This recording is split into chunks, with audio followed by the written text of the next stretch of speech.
My 3-year-old, Max, only talks about dinosaurs. He sleeps with dinosaur toys. He refuses to watch anything other than dinosaur cartoons. Lately, he stomps around the house, growling and chomping at my legs. I play and let him pretend to gnaw my carcass, because I'm a supportive dad. I suspect he wants to be a dinosaur. As a parent, I guess I'm supposed to encourage his life choices. But it's hard when the little guy hugs his stuffed triceratops toy and tells me in no uncertain terms, "Three horns is my dad." I've only just recovered from my son's high expectations of me after witnessing Bluey's dad on TV. If I can't compare to an animated blue heeler, how can I compete with a giant prehistoric monster?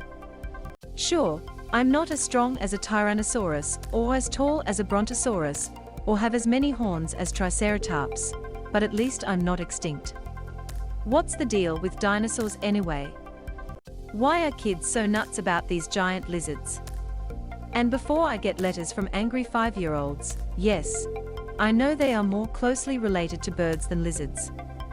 Then from out of the blue, like an asteroid crashing into my newsfeed, I read that the world's most preserved Triceratops specimen was acquired by the Melbourne Museum. My nemesis.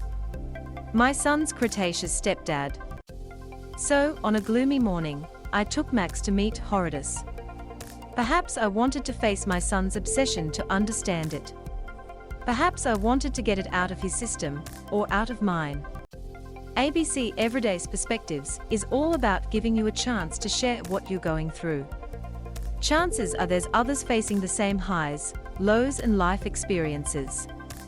In a short paragraph, email us your pitch, everydayac.au. Meeting a real dinosaur. Yes, he brought the dinosaur toy to the dinosaur exhibit. Clutching his toy Triceratops, Max stomped his way through the Triceratops, Fate of the Dinosaurs exhibition. Animated dinos jumped around the walls in a prehistoric rainforest to immerse us into Horridus' world. In a dark corridor, a giant T-Rex lumbered on the screen alongside us and ran down the wall. My son squealed in delight and chased. I followed. We turned the corner into a cavernous space and towering over us was Triceratops horridus. This was not some plasticast replica of a fossil. It was an actual 67-million-year-old fossilized skeleton with the inimitable giant crown-like head and signature 3 horns. It was immense, mystifying and intimidating. Everyone in the room was silent. It's extremely special because it's the most complete Triceratops horridus that has ever been discovered, Hazel Richards told me. She's the curatorial research assistant in paleontology, who was responsible for figuring out how to reassemble this 1,000 kilograms jigsaw puzzle in a posture that is both majestic and biologically accurate. The dino's best selfie pose for the Instagrammasic era. When she first laid eyes on the completed skeleton, she said it took her breath away. I had been looking at 3D scans on a computer for a year before I saw the real thing, so I thought it would be underwhelming, she said. I had explored every nook and cranny of this skeleton virtually, but walking around the corner and seeing it mounted was just chills. On our visit, she seemed pleased that the exhibit had the approval of a fellow paleontologist. Max held up his Triceratops toy to the real Triceratops looming above him. He looked so tiny in comparison, but he wasn't intimidated at all. At Melbourne Museum, I met my nemesis. A 67-million-year-old fossilized skeleton with the inimitable giant crown-like head and signature 3 horns. Why do we love dinosaurs? I told Hazel Richards about Max's obsession with these monsters, and she reassures me that there's nothing wrong with my son.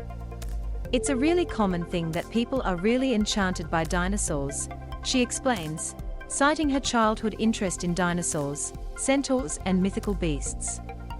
It's like they inhabited an alternate reality, where you have these giant spiky, big-toothed, horned animals that roamed around the earth. But this alternate reality actually existed, and the only thing between them and us is time.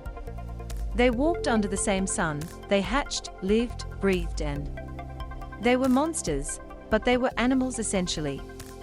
Dinosaurs live in our imagination.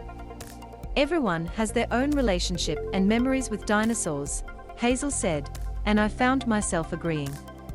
Honestly, I thought taking my son to see Horridus was just a trivial treat for him, but I've since revisited the exhibit again, by myself. The second time I gazed upon Horridus, it rekindled a distant memory that I was once also a dino freak who knew every species by name.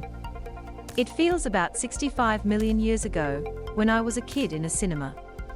I saw a sick triceratops in a dinosaur theme park, lying on its side. Sam Neill lay across it, his arms spread out, listening to the lungs, as the immense chest moved up and down. I remember wanting to embrace it, too. Loading.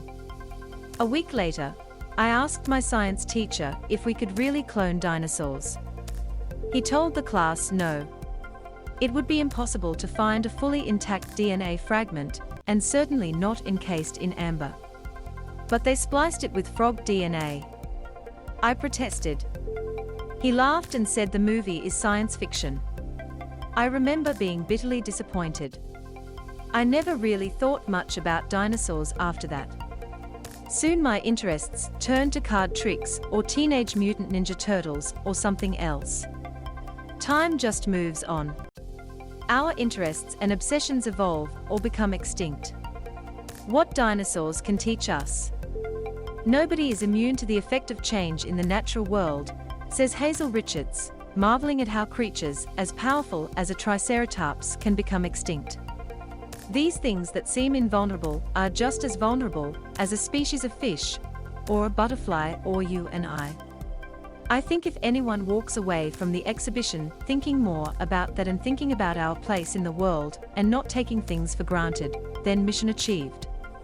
Just ponder it. How mind-bogglingly unlikely it is that this Triceratops fossil survived virtually intact across the millennia, let alone being discovered in Montana by a guy named Craig, because a bit of its pelvis happened to be sticking out of the ground, to end up standing once more in this gallery in Melbourne. For me, dinosaurs are humbling because they ruled the earth long before we lived, loved, started wars and had food delivered via apps. The earth doesn't belong to us, even if we feel like it does. We like to think we are the dominant species, but the dinosaurs used to be too. And then they were gone. Dominant species come and go. The earth doesn't belong to us humans, much like Max's interests don't belong to me. And Max's dominant interests might come and go too. But for now, I know I'm not his dominant interest. That's also humbling, and that's okay. After our visit to the museum, Max and I went home, and I put on Jurassic Park. Or at least the first half.